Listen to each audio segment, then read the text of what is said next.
I want to talk about the decentralization of truth, and thank you, Elise, you gave me a fantastic opening for today's talk. So, how many of you are in Bitcoin or in cryptocurrencies for less than a year? Okay, maybe about a fifth of the audience. Now, this is something that keeps happening. Like, if you keep going to these events, what you'll notice is that percentage of the people you meet is always new. Why? Because we're growing at an exponential pace. The entire community, the entire industry, all of the cryptocurrencies, the engagement is growing at an exponential pace. So most of the people who come into this are new. Okay, so here's how it works. You come into this space, and you've heard about this weird, nerdy thing called Bitcoin, maybe. A lot of people come in through Bitcoin as their first experience in cryptocurrency. And you start asking questions, and none of it makes any friggin' sense. None of it. Who runs this thing? Nobody. Okay. I get you, nobody. But just tell me. I mean, come on. Who runs this thing? Yeah. Like, you've been in here or in this space since 2012. Obviously, you know who runs this thing. How does it work? What is it backed by? Why does it have value? What's going on? And all of these questions come in, right? And you're like, this isn't like the money I know. This isn't like anything I know. And none of the answers make sense at first. And gradually, you start climbing up this very steep learning curve. And it's full of traps, because you see the peak and you're like, I'm almost there. I'm beginning to understand. I'm having this breakthrough moment. I can finally understand what the hell everybody's talking about, barely, but just a bit. And you reach that peak and you're like, I made it. And you look up and it's not the final peak. It's just a plateau. And you have to start climbing again because, okay, I kind of understand Bitcoin. But now I'm hearing about this blockchain thing and hyperledger and distributed ledger technologies. More questions about that. And then altcoins. What the hell are altcoins? There's thousands of them? When did this happen? I just understood Bitcoin. You're going to dump 1,000 other things in my lap? Here we go again, climbing up the steep learning curve. And you get altcoins, and then just when you think you're beginning to understand it, some kid with a funny name builds a platform that can allow anyone to write an ICO in 3 minutes, and suddenly the whole place is flooded with ICOs, and here we go again. What the hell are all these things? Are they coins? Are they blockchains? No, they're a platform of a coin on top of another platform which uses smart contracts. What the hell's a smart contract? And here we go, climbing up the learning curve again. And just when you think you're beginning to understand, you look back and you're like, okay, Bitcoin, I got that covered. At least I understand that. What do you mean it's forking? What the hell is a fork? Now what do I do? Do I get part of the fork? If I have the fork, am I on both sides of the fork? How can I be on both sides of the fork? And if I am on both sides of the fork, how do I spend it? Which one do I spend? Which one is the real Bitcoin?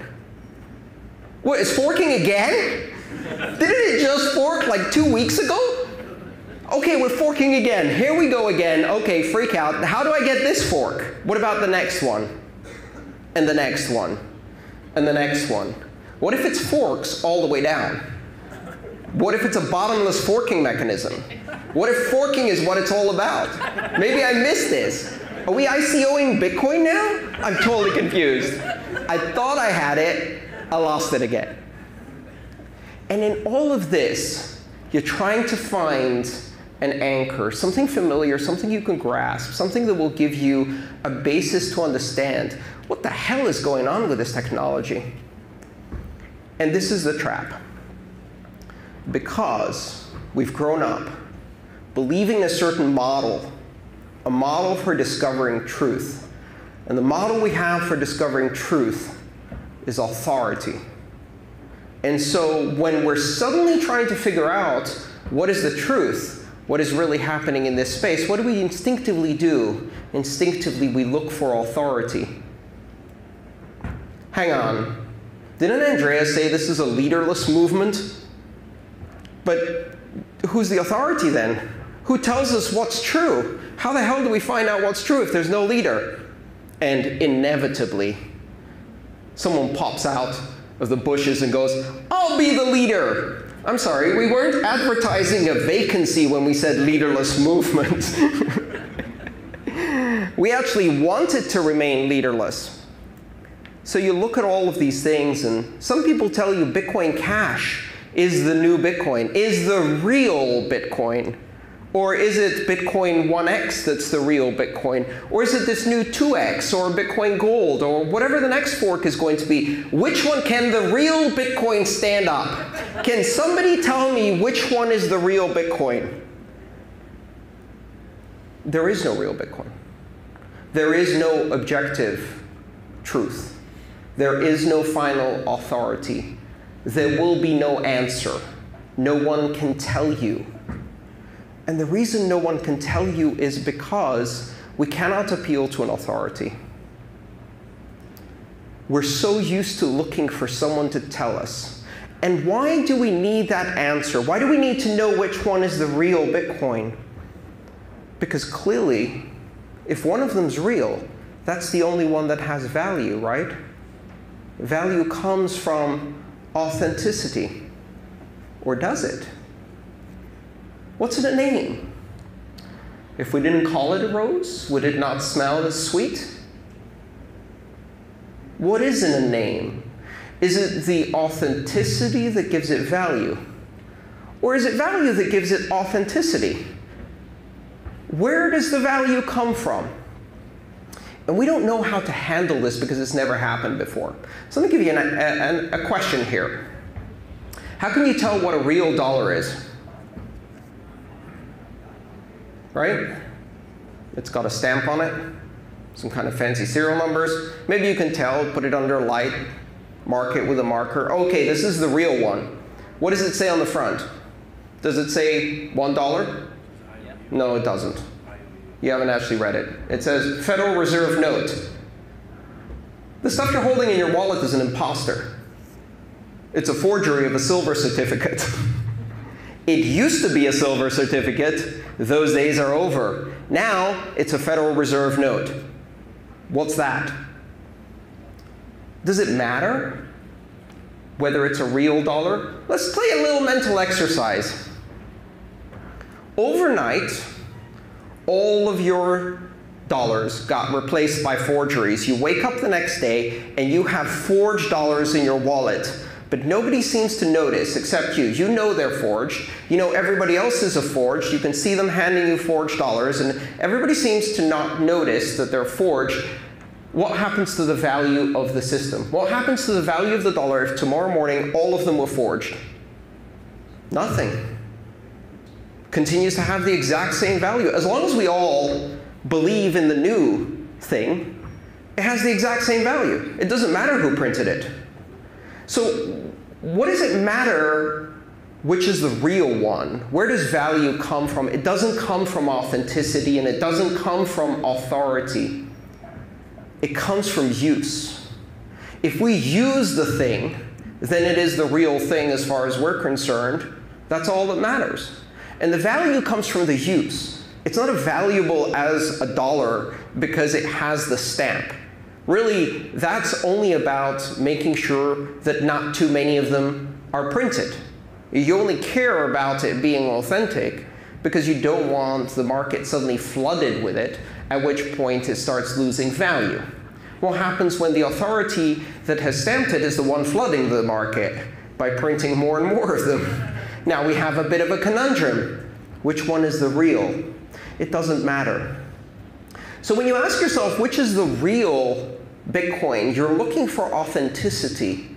And the problem with looking for authenticity is that the only way you can have authenticity is through authority. You need someone to step up and tell you. Make that decision for you. Tell you which is real and which isn't, which fork to follow, which is the chain that matters, which one will keep its value. And no one can tell you that. Because the only Bitcoin that matters is the one that you choose to validate. If you're running a node, and you choose the rules of consensus that you follow, that is the real Bitcoin to you and you alone. There is no objective truth. There is only empirical, subjective truth. Do you know that everybody else is making the same decision? No. For that, you need a market. And what the market does is it takes every single person's subjective opinion of which one is the real Bitcoin and then puts a price on it and collects all of the decisions you make one by one, each person deciding whether to sell or buy, at what price to sell and buy, and creates this emergent picture of value that tells you, I don't know what the real one is, but this is what people think is the real one, because they reflect that in their decisions. So the ideal way to do that, to maintain the real Bitcoin, is to run your own node and validate your own consensus rules. And how many in this room do that? 15 people out of 275? That's not going to cut it. And what most of us do is we delegate this decision. We say, OK, if I choose a wallet by a team that professes to share my principles and values and follows the same kind of rules about Bitcoin that I think make the real Bitcoin, then by proxy, I'm expressing my opinion about what is truth, what is real, which one is the real Bitcoin. And this is not just a problem in Bitcoin. I mean, is it Ethereum or Ethereum Classic? By show of hands, Ethereum? Classic. Ethereum? Classic. Which is real? Funnily enough, as people who are indoctrinated to authority, what we look for is some kind of protection of authenticity. Sue those bastards for trademark infringement. They're trying to steal the brand. That is old school thinking. That is the basis of old currencies. We are no longer in a zero-sum game. Here's the bad news. We would have our answer if one of these things survived and the others simply went away. They died, right? Like, it would be fantastic if one currency, the real one, emerged as a victor and eventually the others disappeared. In order for one to win, something has to lose, and lose in such a way that it disappears. None of these things are ever going to disappear. As long as there are two people running the consensus algorithm, the coin continues. There are coins from 2012, from the very early altcoin boom, that are still around. Nobody knows what they are anymore, but they're still around, and they might be around forever.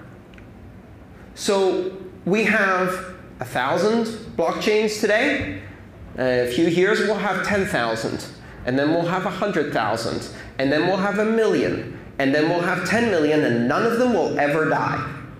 Because somewhere, probably in a cabin in Montana, with a satellite dish and a Raspberry Pi, there'll be the one die-hard user of Bitcoin Flues, or whatever the latest fork is, who's going to be like, this is the real one. And you can take it away out of my cold, dead hands. And so that one will exist forever. There will be no winner, because this is not a competition of elimination, because this is not game season, this is not the World Series, this is not a knockout match. This is a system in which everybody can choose to follow their own path, create their own coin, and therefore there will be thousands, and then hundreds of thousands, and then millions. And it doesn't matter which is the real one, because there is no absolute truth. There is no objective answer. We have to become accustomed to uncertainty. We have to understand that they will all exist. And the only thing that matters is, which one do you choose to use? Because the value doesn't come from it being authentic, authorized, anointed, or winning. It comes from being used. use value is the only value. And then suddenly you realize all currencies are like that. None of them have intrinsic value. None of them matter in terms of authority. They only matter in terms of use. Turns out the euro, the yen, the US dollar, they all only have value not because the government said so, but because we believed. And they will only have value as long as we believe. Even that authority is fake. Even that money is fake. It's an illusion. All that matters is, what do we choose to use? There is no authenticity. There is no objective truth. Here's the danger. People are very uncomfortable with this idea. They want an answer. They want a simple, objective truth that they can cling to and say, this is the real one. And they'll never get that. So they'll delegate their responsibility to others. They'll say, let Coinbase decide. Let the hosted wallet, the exchange, decide for me. Whatever fork they support is my fork. Delegating that responsibility. There is this very dangerous moment when the companies that have successfully grown in this space forget that they serve their users. They do not represent their users. They did not receive an electoral mandate by having 10 million users to represent those users in consensus to be their elected representatives through business. They serve customers. They are not served by their customers.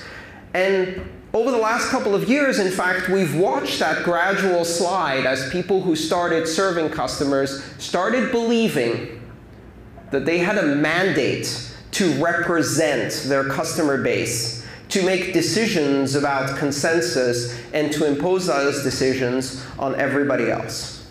That is a very dangerous path. It is the path, as Elise was alluding to, of centralization. If you give up your responsibility to choose based on your principles, and you give that power to someone else, just like giving your keys to someone else, you are no longer participating in the community, you are no longer participating in consensus, you are no longer expressing your principles through choice. You are delegating to central authority, and it all goes to shit from there. Very, very fast, because power corrupts, and absolute power corrupts absolutely. Do not make the mistake of looking for a simple answer, a straightforward authority that will tell you which is the real one. They're all real. They're all fake. There's no difference between real and fake. Which is the useful one? Which is the empowering one? Which is the one that expresses your principles? Which is the one that achieves the things you want to see in the world? Is that real enough for you? Follow that.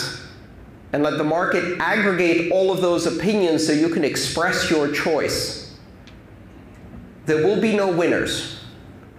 But together we can all make sure that by making these choices ourselves, by taking control of our keys, by taking control of the consensus when we can, and by expressing that opinion, we won't arrive at a final truth, but we'll put our little 2 cents, our choice, into the market. We'll inject it and hope that the market reflects that, so that we can have something that persists, that is resistant to censorship, that is neutral, that is open, that is empowering for individuals, and that cannot be easily hijacked. What we are doing is we are decentralizing truth. Thank you.